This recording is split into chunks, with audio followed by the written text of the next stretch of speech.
साथियों, सबको आदाब, नमस्कार और बीपी मंडल जी की जयंती पर सबको हार्दिक शुभकामनाएं। हम लोग जो बीपी मंडल जी की जयंती मना रहे हैं तो उनको सच्ची श्रद्धांजलि हम लोग यही दे सकते हैं कि जो सामाजिक न्याय का पूरा सवाल है उसको और मजबूती से उठाया जाए और उनकी जो सारी सिफारिशें हैं वो उनको लागू करवाया जाए। क्योंकि बीपी मंडल जी की 40 सिफारिशें थी, उस 40 सिफारिश में मात्र 2 सिफारिश ही लागू हो पाई, सरकारी नौकरी में आरक्षण और दूसरा उच्च शिक्षा में आरक्षण। तो ये 2 सिफारिश लागू होने के बाद जो और अन्य सिफारिश थे, भूमि सुधार को लेकर के, शिक्षा को लेकर के, इंडस्ट्रियल डेवलपमेंट में कैसे दलितों पिछड़ों का भागीदारी हो, उसके अलावा और ढेर सारी ऐसी सिफारिशें थी, वो लागू ही नहीं पाई। लेकिन जो एक आरक्षण भी लागू हुआ तो उसका हश्र अब ये है कि इतने दिनों बाद भी मात्र 12% लोग ही केंद्रीय सरकारी नौकरियों में ओबीसी समाज के हैं। उधर 12.5% लोग बी ग्रेड में हैं और सी ग्रेड में मात्र 19% लोग हैं। तो ये तो स्थिति है।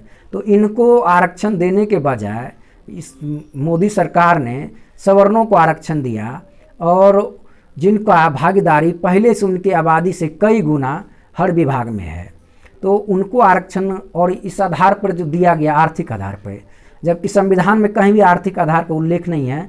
सामाजिक शैक्षणिक पिछड़ापन के आधार पर आरक्षण का प्रावधान है, लेकिन उस संविधान की चीज़ों को ताक पर रख करके आरक्षण उनको लागू किया गया। अब जिसका दुष्परिणाम हर एग्ज़ाम में आप देखने को मिल सकता है, किसी भी एग्ज़ाम में देख सकते हैं। जो ओबीसी का कट ऑफ है वो ज़्यादा हो रहा है और ईडब्ल्यूएस जो सवर्ण जातियों को आरक्षण मिला है उसका कट ऑफ कम हो रहा है। ये स्थिति हो चुकी है। तो इसका अब दुष्परिणाम चारों तरफ देखने को मिल पा रहा है। दूसरी तरफ जो आरक्षण को ख़त्म करने का काम उसी समय शुरू किया गया निजीकरण के जरिए। तो निजीकरण जो धड़ल्ले से किया जा रहा है और ख़ासकर इस सरकार ने तो रेलवे, बैंकिंग, तमाम चीज़ों का बहुत तेज़ गति से निजीकरण कर रही है। तो जब इनका निजीकरण हो जाएगा तो आरक्षण वहाँ लागू ही नहीं होगा। तो वहाँ क्योंकि निजी सेक्टर में तो आरक्षण है नहीं, तो निजीकरण का आप जो भी समर्थक है समझिए वो आरक्षण का विरोधी है, सामाजिक न्याय का विरोधी है। तो ये हम लोगों को निजीकरण का विरोध करते हुए उनके सारी सिफारिशों को लागू करवाने के लिए लड़ना चाहिए।